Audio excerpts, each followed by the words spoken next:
everyday witches emerge from the shadows of secrecy. Broom closets are flinging open and witches are taking flight. Whether you are hiding in your cozy closet or flying with pride, stay for a spell as Witchcasting with Theodora Pendragon and her guests share magical moments, stir the cauldron, and debunk misinformation and misconceptions about paganism, witches, and our wonderful world of magic.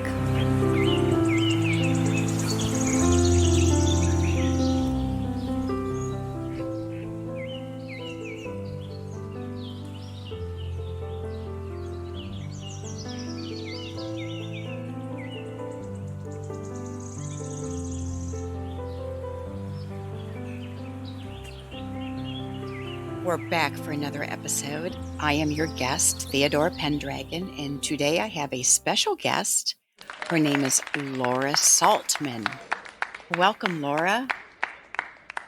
Welcome. I feel like I'm on with Delilah. Are you going to start doing love songs for us? Is that what it sounds like? Your voice is so smooth and elegant and silky. Oh, okay. Well, that's not on purpose. Wow, you've got a ton of stuff going on. You are a metaphysical teacher and you are a medium. Let's start there and then we'll see what else we're going to talk about. Excellent. Well, thank you for having me on. So yeah, I love to help people recognize who they are and why they're here. I love to help people connect to people on the other side as a medium. And I've really been doing it since I was in my 20s, but I didn't really do it for a living. I just kind of always recognized and understood that those who cross over are not gone forever, that they can send us signs and messages.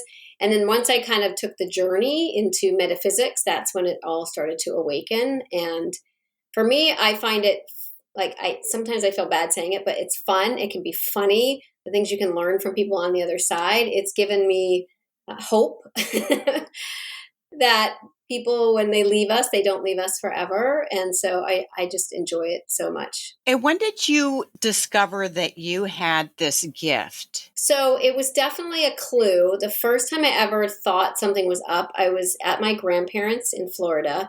And my Nana had passed away when I was 11 years old. So I think I was in my 20s, maybe 23, 24. I was visiting my grandfather and he had this apartment. And they lived in there together. He had moved on. He had a girlfriend he was living with, and I would go off and I would stay at his apartment. And every time I would stay there, I always felt like I wasn't alone. I just felt this loving presence, and it felt like my Nana was with me. And then kind of weird things would happen. I would find different things on the countertop that I hadn't noticed before. And every time I would find something, I just really felt like, you know what? I feel like she's here guiding me. So that was my first clue that maybe I could pick up on people. And then from there, it just started to awaken. And I would go into people's houses and I'd be like, who died here? And then everyone would be like, how do you know that? Because then they would know that someone had died there. And I'm like, I don't know. I just know. And so for probably decades, I was able to kind of pick up on that. And then because I recognized and understood that I had something, I kind of leaned into it. And the more that you lean into it, the more it awakens. And I'll never forget the time I was sitting in a clairvoyance class with a teacher. And this is when I was trying to awaken my abilities. And all of a sudden I felt like I couldn't breathe. I felt like I was being hung and I started freaking out. And then I heard the name Emily and I was like, who's Emily? Who's Emily? And the woman next to me takes this big gasp of breath. And I knew it was her person.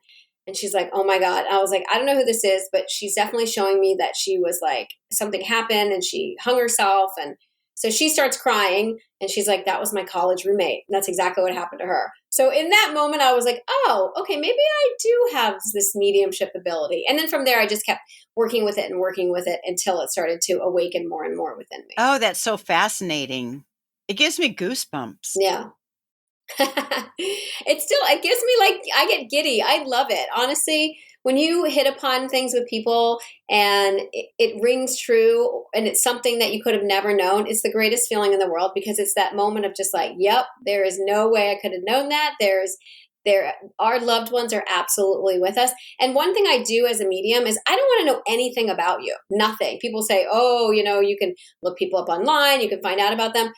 I don't want to know anything about you because then I don't get giddy. Like for me, it's fun and exciting to find this information. I don't want to know things about people. And also I always tell people I'm the laziest person on the planet. So if I had to actually do research on people before they came to me, I wouldn't do this for a living. It's like, no way. I'm not doing that. That's too much work. I just like people to show up and I get to do my work. Many people are curious to know what happens after we pass away, and there's a skepticism. I am a therapist, so a lot of times I work with people in grief. I always ask them, what are your beliefs about what happens to us after we pass? And majority of the people will say, I believe that my loved one can see me and I can feel them and they're talking to me, or I had a dream about them. And then there are other people that say, oh, that's nonsense. When we're gone, we're gone. So let's talk about what you have discovered. So it's interesting because my parents used to always say that to me, when you're gone, you're gone. You go in the ground, that's it. And from a very young age, that made no sense to me. I didn't believe that. I never understood it. In fact, at my grandmother's funeral, I refused to throw dirt in how they do that at funerals. I was like, I'm not doing that. That's rude. And grandma's going to get dirty if I do that. It never settled with me. I never understood that. And if people would ask me that question of like, what happens when we die? When I was in my 20s, I don't know. I have no idea, but I think that they go somewhere else. And as a medium, I have a completely different answer because after talking to thousands of people on the other side, I know that there's something else. Now, I can't give you a 100% definition of what that is, but I'm pretty clear and confident on what some of the things that happen after we cross over are. And I think a lot of that stuff is out there. It's so interesting because there are thousands, if not tens of thousands, maybe hundreds of thousands of people who have had near-death experiences, who have crossed over to the other side, who've been able to bring things back, who have had very similar and sometimes kind of different experiences. And for them, they're so confident because it's happened to them. But we look at that as, oh, it's crazy or it's nutty or because it's never happened to us. Well, I'll tell you what, you don't want to have a near-death experience in order to learn who you are and that something happens to us when we cross to the other side. Because you can learn that now. That's what being a metaphysical teacher is. I teach people who we are, why we're here, what's possible for us so that you actually don't have to die to learn how to live on this planet. So, the things I've learned as a medium about what happens after we die is as we are sort of crossing over to the other side, we can become more telepathic. And we actually are, my son and I joke, it's telepatheticness, but we we all do have the ability to speak telepathically here. But as we cross over to our non-physical beingness, we are able to have more telepathy. So sometimes people who are here still in their physical body will be able to start communicating with their loved ones before they even cross. That sort of awakens. I've also heard many times, and this is actually in one of my books, that sometimes when we cross over, we don't know that we've died. So our mind creates an entire experience for us where our loved ones are still around us and we haven't recognized that we've passed away.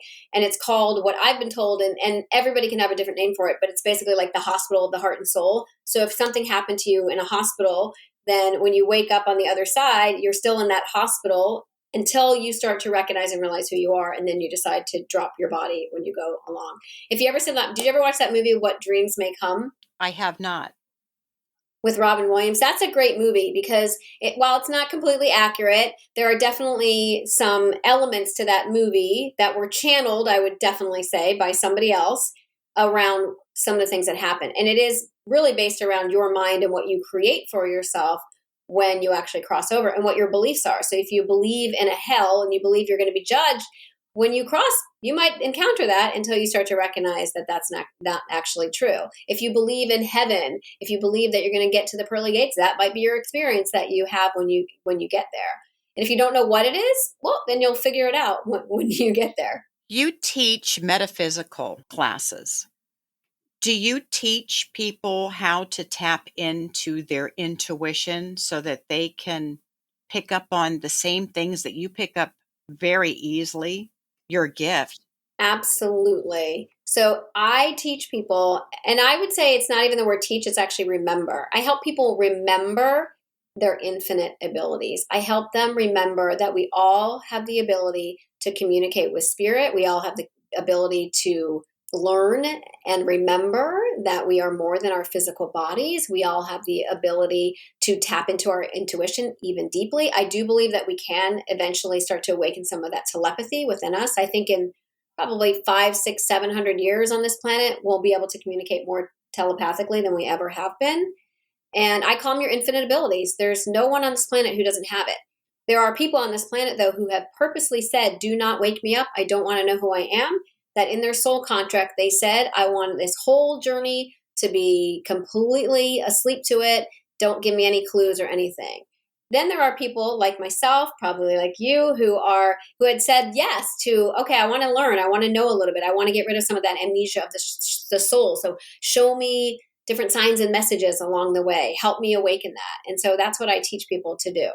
So what you're saying is reincarnation is true. Yes, absolutely. We come back into different bodies over and over again on Earth and in other places in order to continue our journey of soul. Because my belief is, and this is based on my channeling, it's based on my books, is that we are here, we come from the non-physical world where we separate from who we all are, which is unconditional love, and then we jump into our physical bodies and we live our lives in order to remember who we are again.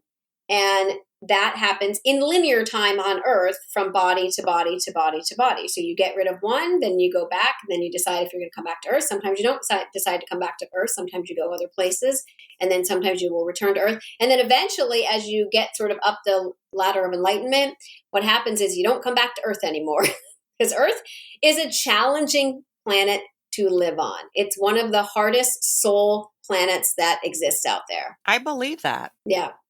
It's why there's so many people who struggle here because it's hard.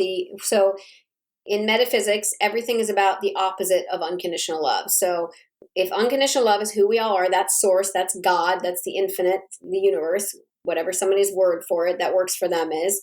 And then we take that journey to remember who we are by having opposite experience of that. So Earth is that planet where we're learning about unconditional love through fear.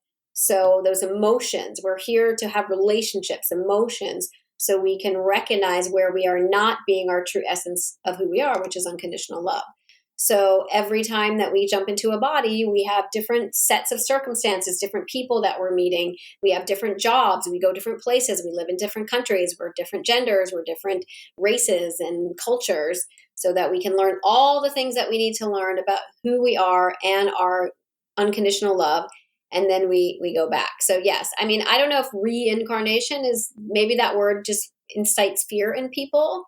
But for me, it's just like going from body to body to body. Do we pick our families? 100%. We chose our family, whether that is a biological parent, whether it's an adoptive parent. We pick our family and we pick our name. So even if you like are thinking about, I'm picking between this name and that name. Like for my son's name is Brenner, and it was between Beckham or something else. And then sort of like Hail Mary pass at the end is when it came in that he was going to be named Brenner. And people would say to me, oh, it's such a great name you chose. And now I'm always like, well, he chose it. I don't know why he chose it, but he chose it. So yes, we choose our family, we choose our name, and we choose it purposely because there are things that we're meant to learn and evolve. There are life-driving themes, or what we call soul contracts, sacred contracts, Caroline Mace would say. And those are the things that we're meant to learn. So we give ourselves the parents to learn that. Sometimes we give ourselves mom and dad. Sometimes we give grandma. Sometimes we give aunts and uncles. Sometimes somebody gives birth to us and then we're adopted out because the other parents were meant to be our parents. So I definitely know and believe that we pick and choose our parents. I recently had a conversation with someone who was talking about past life interference. Can you tell us what that means? So past life interference. I don't know that I've ever heard that term, interference. What were they trying to say it was? I had never heard of it either, but we were talking about how when we meet a stranger and we feel an immediate connection, like we know that person, she said that's past life interference. Like, oh. Oh, okay. That's where I know. Okay, now I know what you mean. I don't. That word interference didn't hold true for me. Yes. So absolutely, there are times when we come across people that we have been with in other lifetimes, who we have a contract with, who maybe there's some karma that we're here to work out, who maybe we decided that's going to be our love partner. And I think that we recognize them pretty quickly and easily. And, you just know, you just know, oh, I feel like I've known you before. I feel like I've met you before. There's an inner knowing. And then there's plenty of times where you just meet people and it's kind of a random occurrence. I think that every relationship that we have is purposeful, and we're meant to meet those people. Even the people that we meet in the elevator, even the people that we meet, that we're only friends with for 6 months, a year, or those lifelong people that would be our partners, our parents, our siblings, our best friends in life. I think those are people that are probably your soul family. But in the same vein, I also know that there's plenty of times where we have what I call the one-off, where somebody in your family is from a completely different soul family, but they were like, oh, I'm going to go be with a totally different soul family. And then they're like the black sheep of the family. They just feel like they don't fit in. And it's usually because they chose that family to be a new family because they wanted to experience the newness of that. And then maybe later on, they'll actually meet their soul family. And the perfect example of this is one of my brothers, my brother Jason, who passed away. I'm very clear that his true soul family was actually his wife and her family, because he just gravitated towards them the minute that he married her. And they like to do all the same things. Like, it was just a completely different relationship than he had with us. Not that he didn't love us, but I think that was his true soul family. And I'm pretty sure he's actually incarnated back into that family as well. So if they're listening to this, call me. I'll tell you who I think it is in their family. But my brother and I were very, very close. And I definitely know he shows up as a spirit guide to me. But I do recognize and understand that perhaps his soul family was just that other family. I think I'm the black sheep of my family. You might be that one-off. You're the one-off that we're like, I want a new family. I don't want the same family over and over again. Well, do you have a sibling? Do you have a sister? Yes, I do. Yeah, no, I think your sister actually is yours from another life. I think you guys were interconnected. So I don't think you're as black sheepy as you feel that you are. I definitely think maybe one of your parents maybe knew, because I also have learned as a medium that we have choices that we can make. So we all have free will on this planet. So we kind of set a roadmap for our experience. It's like, coming into a video game. And if you go one way, then you may encounter one partner. And if you go that way, you may encounter another partner. So along the way, there can be different choices made that could lead to you having different parents. So your mom could have married one person, but then ended up marrying somebody else. And then that becomes the parent that you say yes to. So it's quite possible that one of your parents could have actually been somebody else prior, and mom just made a different choice at the time. And then when you were confronted with it, it was, is it okay if this is your dad? And you're like, yeah, sure, that's fine. And then you kind of come through, especially if you already knew that your sister was going to be there, so you wouldn't feel so out of sorts when you got there. That's interesting. Yes. It's all very interesting. I've learned so much from dead people. That's all I got to say. I really have. It's quite interesting what they're able to teach you from the other side. Do you pick up anything else? I mean, we can go down that we can definitely go down into that, into that if you're interested, for sure. We can go there. You have to just give me a second, because I need to really get into co-creation so I can do it. Otherwise, it's just conversation. So if you're ready, give me a second. I'm ready. All right. Okay. Ooh, so I'm so grateful to be here on this beautiful adventure as we discuss our soul contracts, allowing access into our infinite source. May we please bring any information through that may help us on this journey of soul. Amen. Amen. So as a teacher, also what I do is I always try to teach people, if they want to be a medium, if they want to be a psychic, to always be in co-creation with spirit. So that when you are sitting with someone, you're never just being you. You're always recognizing that there is this other aspect to yourself that calls in information. I call it the infinite supercomputer. We all have access to the infinite supercomputer. And in that infinite supercomputer is all the information that we are able to get. Some people would call it the Akashic records, and that's name works too, because we can all come up with our own language around it. So if we go into somebody's Akasha, then we're able to kind of pull out some of that stuff. So I can get into past lives. I can learn things about you. Are you open to giving me your birth date? April 11th, 1962. Okay. So immediately, just based on your numerology, I can already tell that you are already a super highly intuitive person to begin with. Because the number 4 to me in numerology kind of represents a person who's able to see all sides of a situation, that they kind of tend to be more compassionate, empathetic towards others' opinions. And it's not just my way or the highway. So you already came in the month of April because you were highly intuitive. It's very similar to astrology. Like we choose when we come into life because we have different things that we're learning. So everybody that's a Cancer is this, and everyone that's a Pisces is this. And then, if you're an early Pisces, you're this. If you're a later Pisces, you're that. And that kind of is numerology.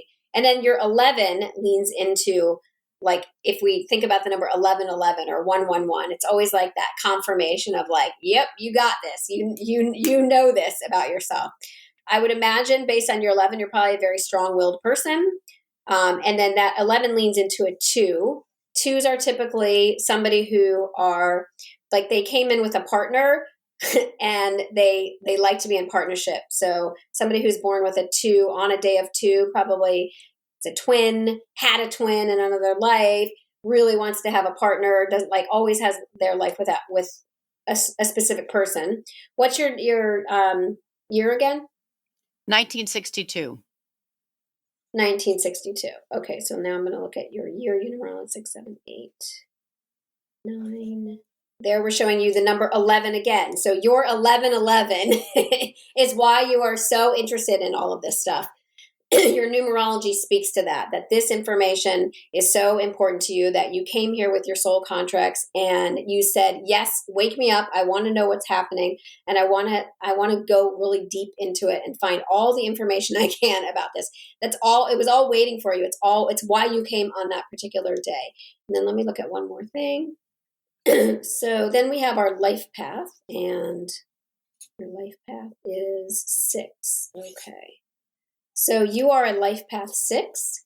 So 6 is usually someone who's got karmic ties. They have something that they karmically are overcoming. Okay. So you at some point have gone down the rabbit hole. There's something in your experience that caused you to go into the darkness. And then at some point you found the not even the rope, you found the staircase out. So does that relate to you in your life? I'm not certain at this moment. I'll have to think about that. All right.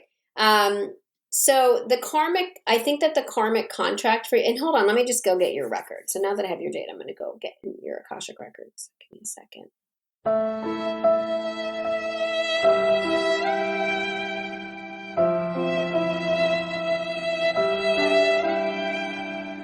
Interesting. You have so many 2s everywhere. 2 keeps showing up for you everywhere. Do you only have one sibling? Is it just you and your sibling, or are there more? I have 2 siblings, a brother and a sister. I'm the spunky one. You have 2. Okay, because there's the 2. That 2 keeps showing up in your life. Okay, so I'm going to pull out your Akashic record, and then I'm going to open that Akashic record. Okay, so as I open your Akashic records, there's a blast and a blinding of the light. And then Spirit pops in and says, why don't you do this? Why don't you do this? Why don't you do mediumship? Why don't you do all the gifts that you have? Why do you suppress that within yourself? I feel like it's not fully developed, but I know it's there. Okay. Yeah. So you're halting your progress because there's definitely, I can feel some fear there around it, fear of judgment, fear that you're not going to be as good as other people.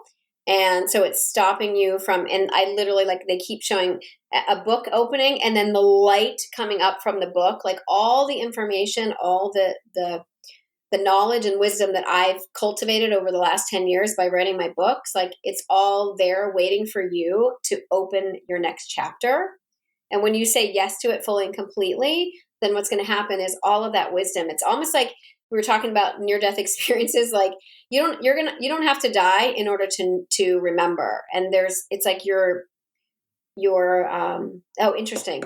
Sorry. When it comes, it comes. We were supposed to do this podcast last week and there was a miscommunication and it didn't happen. And sometimes there's roadblocks and bumps along the way that can send us into fear.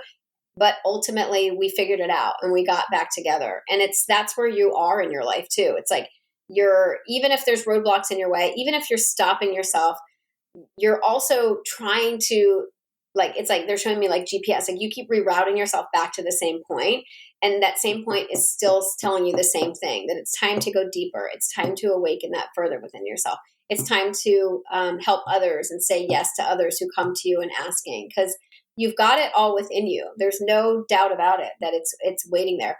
Hold on a second, because I'm getting something else for you too. Okay, so you're like, and they're showing me like a staircase down. Like you got to go deeper. You got to go. You're right now. You're like at the surface. Like you're dipping your toe into the pool, and you've just got to like jump in. You know how like when we go to a swimming pool and when the water's cold and we just like dip our little toes in. You're being called and asked to jump in with great glee and joy, and to allow yourself to experience what it's like to be submerged for a second. And know that you also have the resources to come back to the surface. So if it feels scary at first and you don't know how to swim, just come back to the surface. But if you continue to go underneath the surface for longer periods of time, you're going to start to get all of that information and downloads that I feel like you're already receiving. And sometimes you like turn it off. And sometimes you're open to it. I think you're probably more open to it in your dreams. So your dreams are probably pretty vivid. And you probably remember a lot of things in your dreams. Your dreams are a great indicator and clue of what's possible for you and what's holding you back. So you got to pay a little bit more attention to your dreams as well. I definitely know that you and your sister had a contract to come here together. Are you guys close in age? No, we're 12 and a half years apart. She's younger. Oh, okay. There's something, though. There's a contract, though, where you, let's see, where were you in time? Okay, give me a second, because I'm going to go find your one of your past lives, but where you were connected to your sister. And the number 3 keeps showing up. That's why you guys are 12 years apart. So everything in life has a meaning. All the numbers have a meaning. So let's go back into, where are we going at? 14. Okay, so this is in the 1400s. You were a man. You're a very heavy set man. I want to say this is kind of like Viking era. Like, because I see they're showing me glimpses. Someday, I always make a joke. This is my new joke, that like when AI gets developed, I want them to attach AI to my brain while I'm doing readings. So then AI can just interpret it with images of it. That would be amazing, right? Because it's so hard for me to, like, I can speak it, but if I could speak it out and AI could actually create instantaneously the image of what I'm saying, it would be amazing for a reading. So that I'm putting that thought out into the universe, because what I see is like this kind of like big, kind of chunky, burly man. He's wearing almost like he kind of looks like a caveman, but it's not caveman era, but it has that kind of vibe to it. He's got a very thick, like square head. And he's very like heavy. Like there's a heaviness to this person. And then there's a connection in this lifetime to you and your sister, and also your other sibling too comes in here as well. So let me see where there's a connection. Okay, so not sure exactly why I'm seeing this, but I'm basically being shown as if like this man is like basically like carrying around heads, and it's not a person head. It's like the head of like a ram or some sort of animal skull, and like he's very proud of his accomplishments that he has to show off all the time. So he's constantly like dragging things around, because there's and this shows up in many people who are living on this planet right now. There is a sense of ego of I have to be heard and seen and known, and everybody has to know how amazing and fabulous I am, because I'm hiding, but I'm actually really sweet and kind. So here was this big, burly human, big guy, massive head, me man. I was a strong dude. But deep within him was this sweet little like rabbit. Like he was a man who just wanted to be a rabbit. And he had to hide that from himself. And so there's that sense of like, and I think that's where some of your fear comes in, by the way, around like not opening and speaking your voice in the way that you would like to. And I think it comes from this life of that same fear kind of showing up in your heart of, are people going to still love me? Are they going to still see me? Are my friends going to still, care about me? Am people going to go away? And I think it stems from that life of worrying that if you show who you truly are, people will not like you. And so your sister shows up in that lifetime as well. You're not as a sibling, not even as like part of your family, but more like part of the village. And now they're showing me like if you live here, kind of like across the way that they lived on the other side, but you were all sort of in this village, and there was obviously, this is the 1400s, so there was millions and millions and millions of people, probably in that village, maybe thousands. So everybody kind of knew each other. And there's definitely three. Yeah, of course there's three. So there's 3 other lifetimes where you were connected to your sister. So coming back, like this is almost like the meeting where you guys first met and kind of like came together, and then in the next life it's almost like with each passing life you got closer and closer and closer. And this particular life that you're living now is the closest that you've been to one another. This sibling relationship is the closest, even though you guys are far apart, like in age. This is the life where you've been close to one another. So in another lifetime moving forward, you'll probably show up in each other's lives as more of like mother-child, because those are the deepest relationships that we have. But I don't think you've been mother-child in other relationships. And I think that even the separation between you is because you're still kind of moving together as a soul family to get to that next relationship, to move into that like more bonded relationship of the mother-child. And then your other sibling shows up in here too, because they're showing me an accordion. So like almost like he's kind of squeezed there in the middle. Like he wasn't in that lifetime, but you guys have met somewhere along the way. And I feel like this is your brother older or younger? Because I'm hearing 1950s. Younger. He's in between me and my sister. Okay. So because there's something in the 1950s. So I think maybe that's where you guys kind of met up in the 50s. And he came back after you, but you only took a short little hop, skip, and a jump. What is it with rabbits? There's something with you and rabbits, because they keep getting references to rabbits, like the hop, skip, and jump. The rabbit, like there's something there with you. What's your sign, by the way? Aries.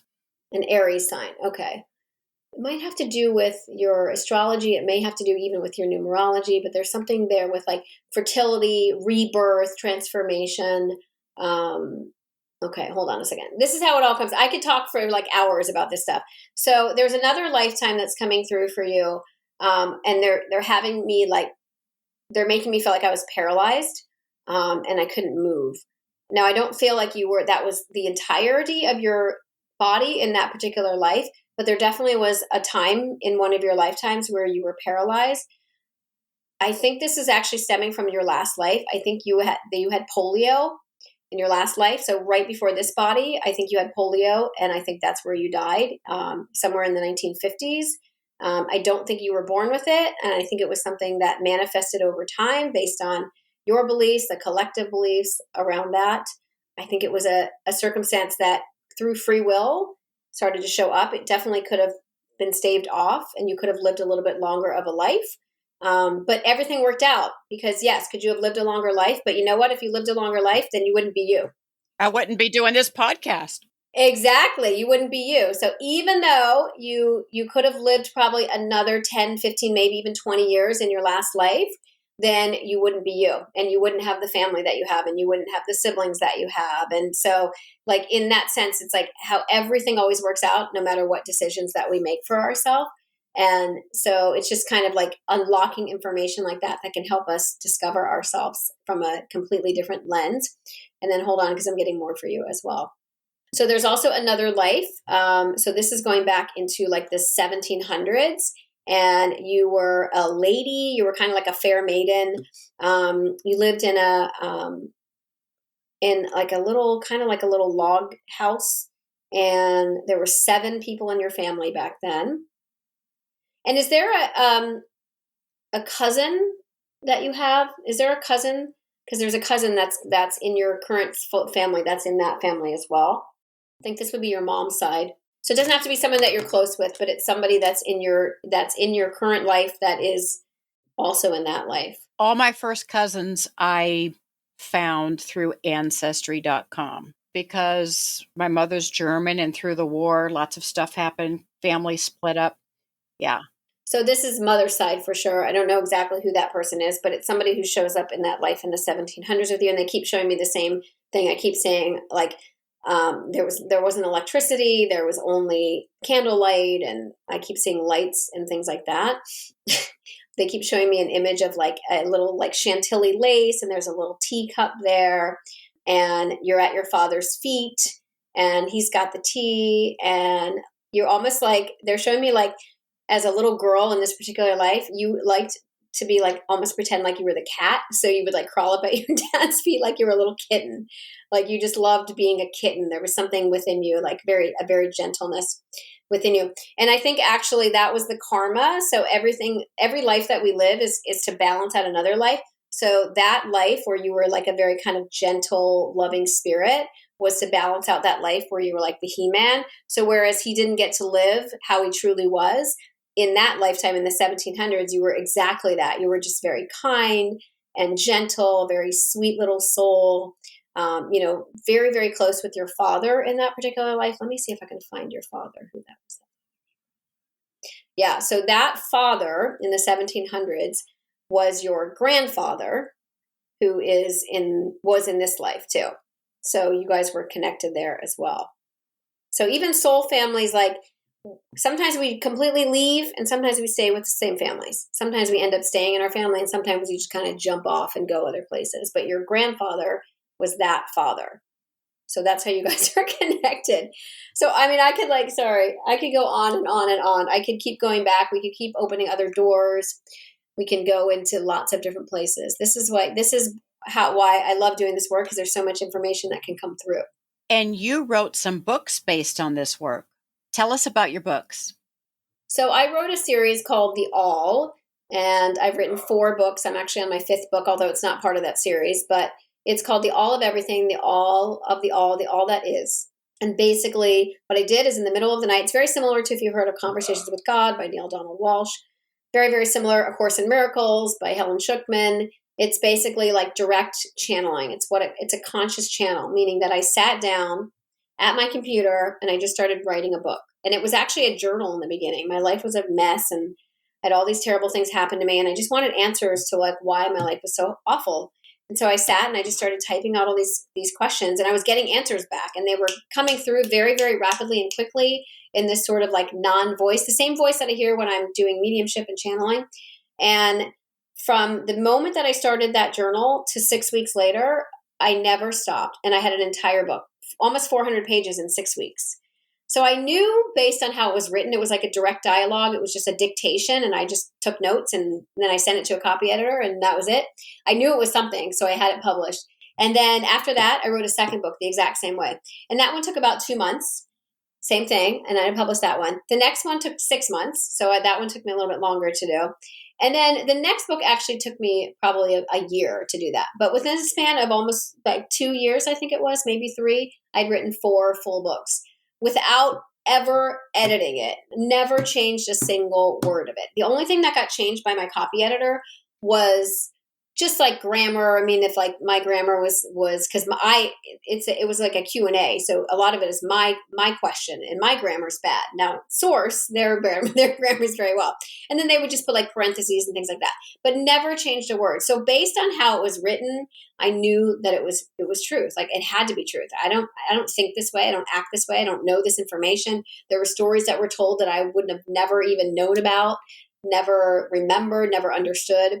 And then now I'm actually writing another book all about signs and messages. So how we are always being shown signs and messages of who we are, what's possible, trying to get us to like, it's kind of like the road map, stop signs and red lights and yellow lights and green lights. Like, there's always signs and messages always all around us, trying to guide us on this journey. So that's what my next book is about. Oh, I believe in all those signs and messages. Every day I'm looking for signs and messages right in front of me. Like, oh, Yeah. It's telling me I need to do this, or this is going to happen. So I'm not as far along as you are, but I do get my signs. And do you write them down, and do you say yes to them? Like, because that's the thing with signs and messages, is we have to accept them. And once we accept them, it's like Spirit's like, perfect. More signs and messages will send your way. So, And every time you deny them, then they're not going to be them. I really believe that the signs and messages are always there. We just don't see them, or we don't own them. And I really own my signs and messages. I know when I'm being guided. And you know what? Even like it's a daily occurrence for me today. I actually I had to drop something off at my mom's house, and I left right when it started pouring rain. And so I looked at the sky and I was like, okay, should I go home? And I heard a no. Then I said, well, should I go that way? No. And then what I heard was, go that way towards the light, go to Target, swing back around. I'm like, okay, that's what I'm going to do. So that's what I did. I followed the light. Then I went to Target instead of going to like the local grocery store. And then by the time I got out of Target, skies were clear and everything was clear. As opposed to if I had just gone straight, which would have been my inclination because I'm impatient. I like to get things done quickly. Who knows what could have happened down that way? Because I listened to that inner voice guiding me. It sent me on the path that was going to be the most safe. Not to say that I couldn't have gotten there and on the other path, but that was the safest journey for me at that moment. And I think if we just learned to cultivate and listen to that inner self. It makes me think of the times that maybe I was hesitant to leave or something got in the way of me getting into the car and driving. And then later on, I pass a huge accident and I think, wow, I could have been in that accident. Yeah, that's your intuition. I mean, it's intuition. It's your money, right? When you listen to that, it can help you along the way. And sometimes we get so distracted in life and we have all this noise around us that we can't hear that intuition and we don't utilize it.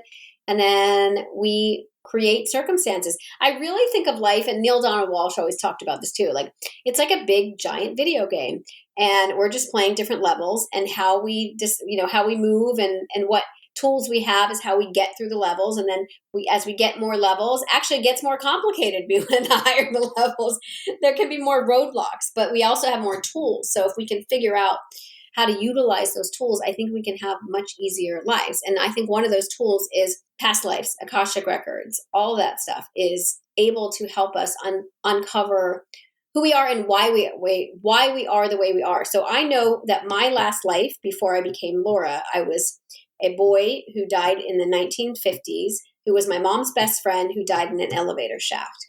I didn't know that until about 6 years ago. And once I understood that, I was like, oh my God, that's why I'm claustrophobic. That makes total sense to me. Now I get it. I hate confined spaces. I don't even like when people put things like up. My son always like laughs. He does it as a joke now because he knows I get irritated. But he like sticks his hand in my face. And I recoil back because I just don't like being confined. And once I knew that that's what it was, I was like, oh, that makes sense. Why I don't like being in confined spaces. And if you go back further, and I've uncovered a lot of my past lives, a lot of it makes sense. And I really believe that those past lives impact this life. So in metaphysics, what we teach is that everything's happening all at once, even though we call it past lives. It's not really past, as time isn't linear.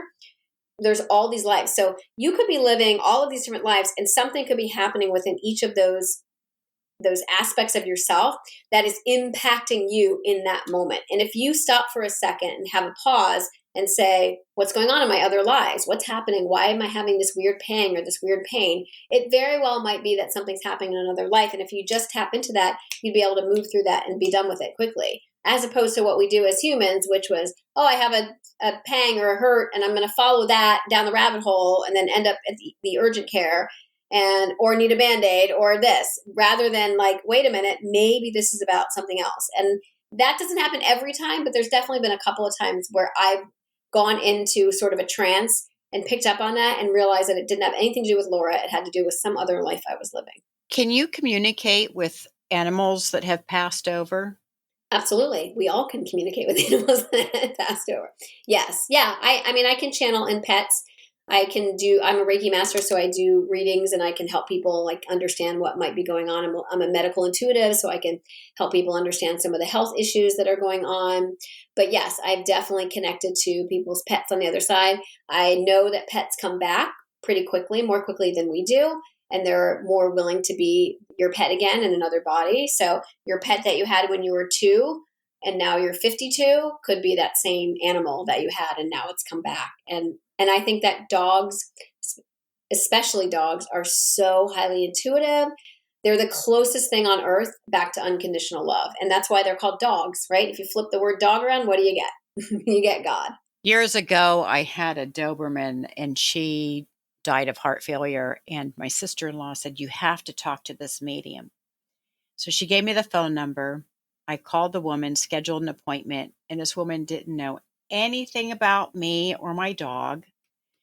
And we were on the phone for about an hour, and she told me things about my dog, like what I used to feed her, things that we used to do together. And it was amazing. It was absolutely amazing. There's so many people. This is the wonderful thing, is there's so many people who are mediums, and there's plenty of mediums that we've heard on television. You know, we know the big names, but there are fantastic mediums everywhere. There really are. You just want to make sure that you find somebody who is connected to that recognition that they are connecting through source to people on the other side. They're going to give you the best information because they know how to access the Akasha. They know how to access that infinite supercomputer. And it just becomes like downloads. And I also believe as a medium that it's not just about us as mediums. It's also about spirits on the other side. Because I've had people who come through and they're very, quiet and they don't have a lot of facts. And then I've had people who are bigger than life personalities and they have they're so detailed and specific in the information that they give you. And so it's also about their personality. So, and how well can they communicate from the other side? So if you're a really good communicator here and they're a really good communicator, it's like, bam, wow. So your dog probably is very intuitive and was able to share as many facts and figures with you as you possibly can. And when we have our loved ones who are like that, the stuff that they can bring through is just, it just blows my mind sometimes. It really does. You said that dogs come back very quickly, quicker than people. I do believe I still have that same dog. Yeah.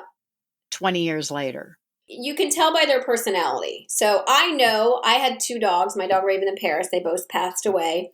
And I haven't had dogs in many, many years. And then I recently got a puppy about a year ago. And I know beyond a shadow of a doubt that my puppy is neither of them. It's not. He's just not. His personality is nothing like them at all. They had very unique personalities. And I know that it's not him. So I know that eventually maybe my dog Raven might come back, but it's not this one. In the same way that I also think we know when our pets are the same body, they're the same soul. You just know, like you see similar characteristics, like they have that same personality. And that inner knowing is what we need to listen to. So if you know that that's your dog, then you definitely, right? And so many years have passed. And so I'm not used to referring to that dog as Georgie now because she's been gone so long, but quite often I mistakenly call my dog now Georgie. And her name's not Georgie, it's Scarlet. And I catch myself, even when I talk about her, they'll say, "Who's Georgie?" Like, "Oh, I mean Scarlet." Yeah. Does she ever look like, if you ever say that name, does your dog ever like? I have not paid attention to that. I'll have to try it out. Yeah, just to see. Yeah. Yep. Yeah. I mean, there's also, though, a wiping of the memory. So that's what's happening to all of us. Like we have our amnesia. So when your dog comes back, your dog doesn't know that your dog was that. But sometimes there are little clues, just personality wise, because we keep our personalities. The one thing I've learned as a medium time and time again is that when we cross into our non-physical, we keep our personalities. So if we were funny, we were funny. If we were shy, we were shy. I had one reading I was doing where their dad had passed away, and the dad, he kept showing me like standing at the back of a door as if he wanted to come in the room, but he was afraid to come in the room. And so I was telling the daughter, I was like, okay, your dad just like keeps standing there at the door and like he will not come in. It's almost like he's afraid or he's shy. And she's like, that's my dad. That's exactly his personality. I was like, okay. And then there you go. And then once I picked up on that, then I sort of invited him in and I was like, okay, you're welcome. You can come here. It's safe. It's just because his personality he was shy. And a lot of times I tell people when I do like big group readings is if your loved one was shy and wouldn't talk in front of a group of 100 people, chances are they're probably not going to come through. So you may not be one of the, 10, 12 people that I do a reading for because that's just not who they were. And they're still evolving through that. But if they were like the life of the party And a really good communicator, they're going to pop right in because that's their personality as well. So I think our pets keep our personality, but they still forget who they are. Now, I believe that some people subconsciously know when they're going to die. And I'll give you an example. My first husband was raised by his mother, and his father kind of disappeared when he was a youngster. So his father was not in his life. So when we were married, he said, before I die, I want a son and I want to meet my father. In less than a year, he had a son. He found his father, and then he died. My husband died. Just like that. Yeah. Bam, bam, bam. And the whole time we were married and dating, he said, I want a son and I want to meet my father before I died. So I definitely agree. I think that we do know. I mean, I know like in our soul contract, that's one of the 10 things that we put in our soul contract is our sort of, not an expiration date, like it's stamped, you stamp in your expiration, but we definitely know and can sense that. And I think that absolutely that, and I think even people who are struggling with certain illnesses and diseases, you also, I think, have an inner knowing too. Like, when you're just like, oh, I can kick this. This is not a problem. In the same way that you're like, this is bad. I don't know if this is, this could be my time. And even if you were to go into like a deep, deep meditation, I think you could learn and you could find that out about yourself as well. And what I believe is happening like with your husband was that we all have access to the same information. So that's our infinite supercomputer, our infinite intelligence. And everything's already happened. So what we're picking up on is possibilities that already exist for us. So when we say, oh, I want to have a son, within yourself that the possibility to have a son is there. So you're picking up that.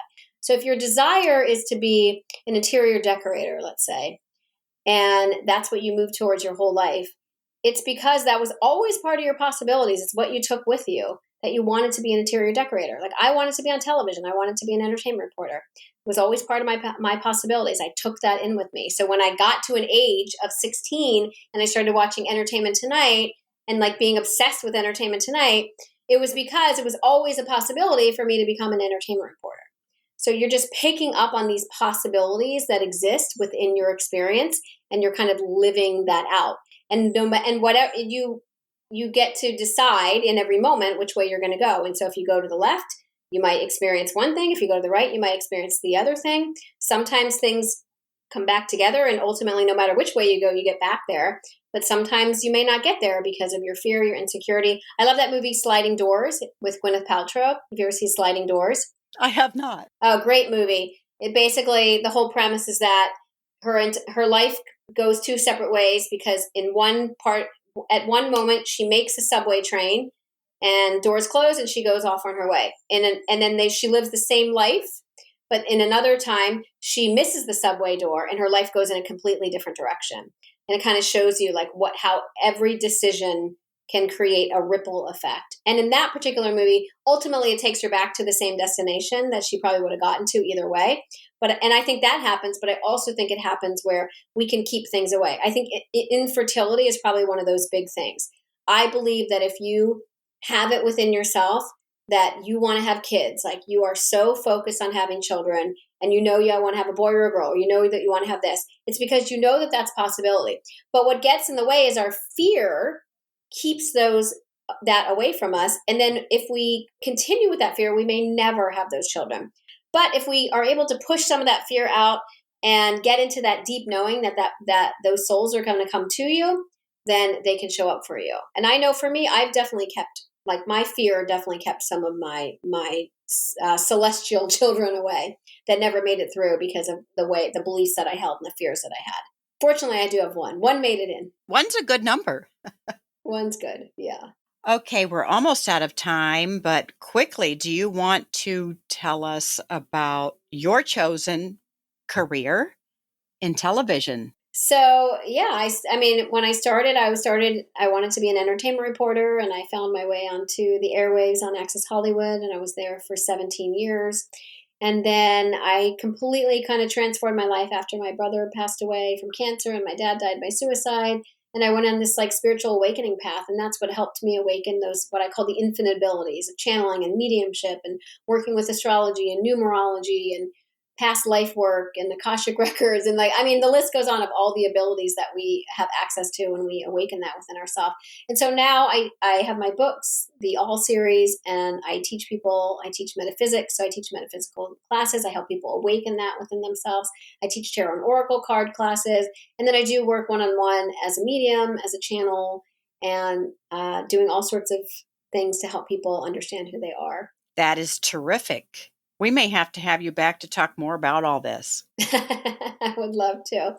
I could talk for hours and hours and hours about this stuff. It's all so fascinating to me. And I learn every day because I'm still learning. I'm still writing books. There's still answers I need. And every day I learn something else. And it just it constantly fascinates me. And I think the greatest learning experience we have is as a medium is to learn from those on the other side. They're wonderful teachers, and they definitely give me hope for what happens when this body is done with and we leave and cross over. Quite often I'll say, when I'm talking to someone else, think about a decision I'm trying to make or what I should do, and I'll say, well, my guides are telling me that I need to do this or that. And people who may not have bought into this, they think I'm funny. I said, no, this is serious stuff. I just heard a massive lightning crack. That's funny. Like, no, this is serious stuff. It's really happening. This is what I'm sensing. This is what I have to do. It's interesting you say that because I used to use that language too, but I don't use it as much anymore. Because now I'm just at a different level of understanding and awareness of our connection to source, that I don't need my guides and messengers. Sometimes I will call upon those, like what we call angels, which are just more evolved souls than we are. And I'll call upon them because I know they have specific jobs, so to speak, to help us. But for the most part, I understand that the information is flowing in from the infinite source through me. So I don't need those guides and messengers. So that guide for me is me. It's my infinite self that's telling me where to go and what to do. But also sometimes, if you have a brother in spirit like I do, I know when my brother pops in with a message for me. I know that as well. I can delineate now between when it's just that source flowing through me or when it is an entity. Like if I'm doing a one-on-one session, I always know when someone's in the room. I'll be like, oh, okay, someone popped in. Let's see who that is. And at the same time, I also know when it's just source flowing through me as me. If the listeners want to find you, where can they find you on social media? So I'm at Laura Saltman pretty much everywhere. TikTok, Instagram, Twitter, all of those places.